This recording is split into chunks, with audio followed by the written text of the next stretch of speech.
बहुत समय पहले विष्णु के परम भक्त एक सेठ थे।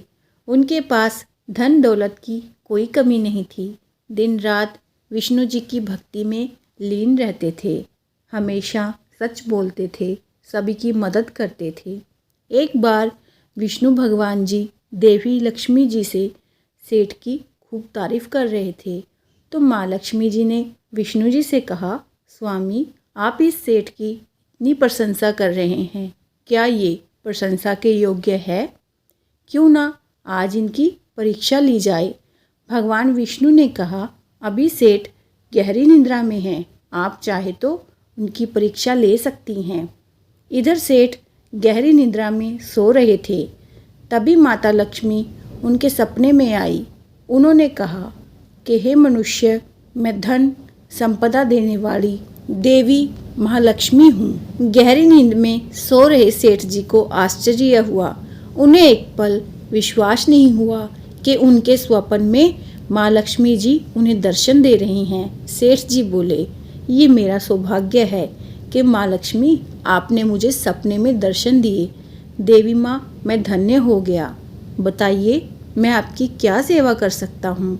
माँ लक्ष्मी ने कहा कि बस इतनी सी बात है कि मैं तुम्हारे इस भवन में वर्षों से रह रही हूँ। अब मेरा मन यहाँ नहीं लगता। मेरा स्वभाव चंचल है। अब मैं तुम्हारे भवन से जा रही हूँ। सेठ ने विनम्रतापूर्वक माँ लक्ष्मी से आग्रह करते हुए कहा, माँ, आप यहीं रहें, ये मेरा आपसे निवेदन है। लेकिन आपका यहाँ मन नहीं लग रहा तो मैं कैसे आपको रोक सकता हूँ? आप अपनी इच्छा के अनुसार जहाँ चाहे वहाँ जा सकती हैं। इसके बाद माँ लक्ष्मी उस सेठ के घर से चली गई। कुछ समय बाद माँ लक्ष्मी अपना रूप बदल के यश के रूप में आई। सेठ अभी भी गहरी नींद में था। यश के रूप में आई हुई लक्ष्मी ने सेठ से बोला, सेठ, तुम मुझे पहचान रहे हो? मैं कौन हूँ? सेठ ने कहा, श्रीमान, मैंने आपको नहीं पहचाना। यश के रूप में आई हुई माँ लक्ष्मी ने कहा, मैं यश हूँ। तुम्हारी प्रसिद्धि और कीर्ति मेरी ही वजह से है, पर अब लक्ष्मी देवी यहाँ से चली गई तो अब मेरा क्या काम?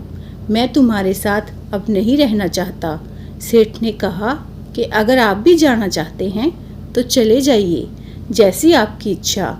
सेठ जी अभी भी नींद में थे और उन्होंने सपना देखा कि धीरे धीरे वो गरीब हो गए हैं। उनके गरीब होने पर उनके रिश्तेदार सभी उनसे दूर हो गए हैं।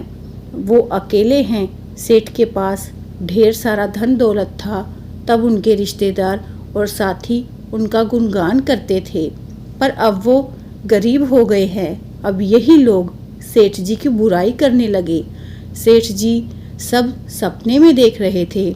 माँ लक्ष्मी धर्म का रूप करके दोबारा सेठ जी के सामने आई। उन्होंने कहा कि सेठ, मैं धर्म हूँ, अब मैं भी तुम्हारे साथ नहीं रह सकता। माँ लक्ष्मी और यश के चले जाने के बाद अब तुम दरिद्र हो गए हो। अब तुम्हारे पास नहीं रुकूंगा, इसलिए मैं भी तुम्हें छोड़कर जा रहा हूँ। सेठ ने कहा, जैसी आपकी इच्छा।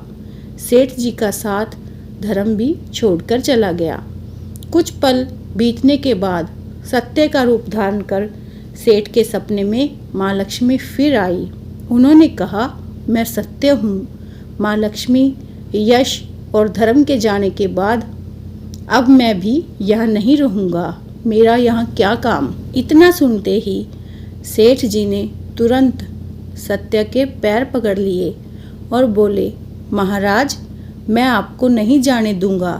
पहले सभी ने मेरा साथ छोड़ दिया, मुझे त्याग दिया है, पर आप मुझ पर दया करिए।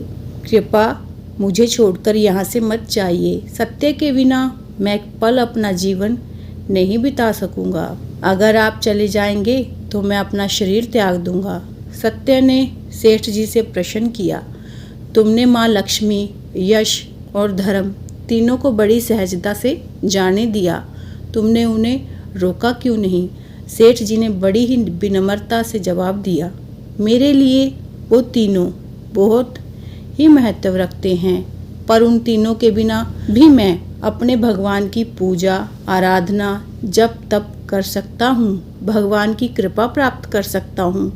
लेकिन सत्य महाराज, अगर आप मेरा साथ छोड़ देंगे तो मुझ में झूठ भर जाएगा। जब मेरे अंदर सच्चाई ही नहीं होगी तो मेरे वाणी में झूठ होगा, तो मैं ईश्वर की भक्ति कैसे प्राप्त कर पाऊँगा। झूठ के कारण मेरे व्यवहार में लालच, बुराई और चालाकी भर जाएगी। तब मैं सच का साथ नहीं दे पाऊँगा। तब मैं अपने भगवान की किस मुँह से वंदना करूँगा। इस तरह से मैं अपने भगवान से दूर हो जाऊँगा।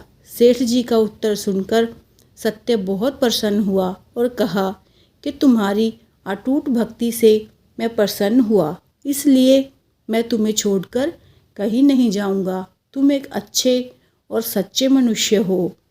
और इतना कहते हुए सत्य अंतर ध्यान हो गए। सेठ जी अभी भी गहरी निद्रा में थे। तत्पश्चात उनके सपने में धर्म वापस आया और उसने कहा कि मैं अब तुम्हारे पास ही रहूँगा, क्योंकि यहाँ सत्य का निवास है।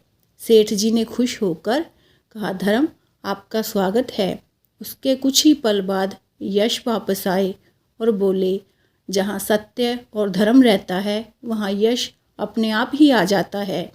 सेठ, मैं भी अब तुम्हारे साथ ही रहूँगा। सेठ जी प्रसन्न हो गए और यश का स्वागत किया। सपने में अभी सेठ जी थे, तभी अंत में माँ लक्ष्मी आई। उन्हें देखते ही सेठ नतमस्तक हो गए और कहा, हे देवी, क्या आप भी पुनः मेरे घर पधारेंगी, मुझ पर कृपा करेंगी। महालक्ष्मी ने कहा कि अवश्य, जहाँ पर सत्य, धर्म और यश होता है वहीं पर मेरा निवास होता है। महालक्ष्मी की इस कृपा को सुनते ही सेठ जी की नींद खुल गई। उन्हें ये सपना लगा, लेकिन ये तो उनकी एक कठिन परीक्षा थी जिसमें सेठ जी पास हो गए।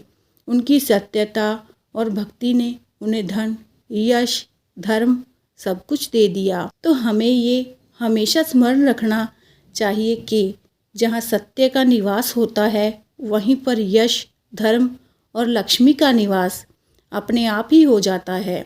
इसलिए हमेशा सत्य का साथ देना चाहिए, सत्य को कभी भी नज़रअंदाज नहीं करना चाहिए। तो ये थी हमारी आज की कहानी। उम्मीद है कि आपको पसंद आई होगी।